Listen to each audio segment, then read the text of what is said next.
Hi friends అందరికీ good evening అండి. Welcome to భాషా ఫారెక్స్. సో మన ఛానల్ అయితే స్టార్ట్ చేసాము, బట్ నాకు లాస్ట్ వీక్ అంతా కూడా కొంచెం బిజీగా ఉండి నేను వీడియోస్ అయితే చేయలేకపోయాను. బట్ రేపటి నుంచి మీకు రెగ్యులర్గా ఏదో ఒక అప్డేట్ అనేది నేను చేస్తూ ఉంటాను. అండ్ వన్ మోర్ థింగ్, మనకి స్టార్ట్ చేసే ముందు మనకు తెలుసుకోవాల్సిన విషయం ఏంటంటే, ఫారెక్స్ ట్రేడింగ్లో మనకి ఫస్ట్ కొన్ని క్వాలిటీస్ అనేవి బేసిక్ క్వాలిటీస్ అనేవి మనం డెవలప్ చేసుకోవాలండి. అందులో ఫస్ట్ క్వాలిటీ ఏంటంటే, first of all be positive.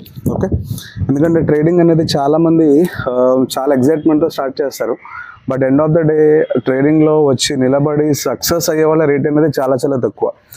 Like 100 members అనే వాళ్ళు ట్రేడింగ్ స్టార్ట్ చేస్తే అందులో ఓన్లీ ఒక 2 to 3 పీపుల్, హార్డ్లీ మ్యాక్సిమం 4-5 అనుకోవచ్చు, 5 మెంబర్స్ అనుకోవచ్చు మ్యాక్సిమం. అంటే సక్సెస్ రేట్ అనేది చాలా చాలా తక్కువ అన్నమాట. Whereas comparatively to other businesses and all, ట్రేడింగ్లో సక్సెస్ అవడం అనేది అంత ఈజీ టాస్క్ అయితే కాదు. సో ఫస్ట్ థింగ్ ఏంటంటే, ఆల్వేస్ బీ పాజిటివ్. సెకండ్ ఏంటంటే, ట్రేడింగ్ అనేది ఇట్స్ లెర్నబుల్ స్కిల్ అండి. ఫస్ట్ ఆఫ్ ఆల్ మీరు స్కిల్ నేర్చుకోవాలి, సబ్జెక్ట్ నేర్చుకోవాలి, అండ్ టెక్నికల్స్ అనేవి బాగా నేర్చుకోవాలి.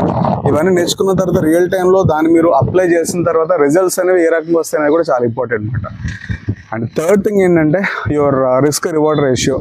ఎంత క్యాపిటల్ ఇన్వెస్ట్ చేశారు, అండ్ పర్ ట్రేడ్ నాకు ఇంత లాస్ వచ్చినా సరే ఓకే ఐ కెన్ సస్టైన్ అని మీరు మీ యొక్క రిస్క్ రివార్డ్ రేషియో కూడా మీరు క్యాలిక్యులేట్ చేసుకొని పెట్టుకోవాలి. అండ్ నెక్స్ట్ ఏంటంటే కనుక 3 P's అనేవి గుర్తుపెట్టుకోవాలండి. ఫస్ట్ ఆల్రెడీ మనం చెప్పాము, లైక్ పాజిటివిటీ. సెకండ్ ఏంటంటే పర్సివరెన్స్. ఓకే, సో సక్సెస్ అనేది ట్రేడింగ్లో ఓవర్ నైట్ వచ్చే థింగ్ అయితే కాదు. So it will take some years, like ఒక 1 year 2 years టైం తీసుకుంటుంది, బట్ డెఫినెట్లీ మనం సిస్టంలో అయితే నిలబడి ఉండాలి. ఇది చాలా చాలా ఇంపార్టెంట్ అన్నమాట. అండ్ నెక్స్ట్ అలాగే పేషెన్స్ అండి. సో ఇది అసలు మేజర్ థింగ్ అన్నమాట. లైక్ మీరు నేర్చుకున్నది, మీరు అప్లై చేసింది ఎంత ఉన్నా సరే, ఎండ్ ఆఫ్ ద డే మీకు మార్కెట్లో మీతో మాట్లాడేది మీ యొక్క పేషెన్స్ అన్నమాట. సో ఒక ట్రేడ్ గురించి నేను రెగ్యులర్గా వీక్ డేస్లో కూర్చున్నప్పుడు ఒక ట్రేడ్ తీసుకోవడానికి అప్రాక్సిమేట్లీ నాకు ఒక 2, 3, 4, 5 గంటలు కూడా ఒక్కొక్కసారి టైం పడుతుంది. సో ఏంటంటే, ఏదో ఒక రకంగా మనం డబ్బులు తీసేయాలని చెప్పేసి మూమెంట్ లేకపోయినా, లేకపోతే మనకి ట్రెండ్ అర్థం కాకపోయినా, ఏదో ఒక రకంగా సైడ్ వేస్లో కూడా ట్రేడ్ పెట్టేసి లాస్ అయిపోయే వాళ్ళు చాలామంది ఉంటారు. బట్ ఒక ట్రేడ్ దొరకాలంటే ఫస్ట్ ఆఫ్ ఆల్ ఏంటంటే, మనం చాలాసేపు ఎదురు చూడాలి, పేషెన్స్గా ఉండాలి. మీకు ఎప్పుడైతే మూమెంట్ క్లారిటీ వచ్చిందో అప్పుడే మీరు ట్రేడ్ అనేది పెట్టాలన్నమాట. అప్పటివరకు ట్రేడ్ అయితే పెట్టకూడదు. వై? బికాజ్ ట్రేడ్ పెట్టి అనవసరంగా లాస్ అయితే అవ్వద్దు. ఫస్ట్ ఆఫ్ ఆల్ మనకి ప్రాఫిట్ లేకపోయినా పర్లేదు, కానీ మన క్యాపిటల్ అయితే లాస్ అవ్వకూడదు. ఇది first basic thing, first basic discipline అనమాట మనం నేర్చుకోవాల్సింది.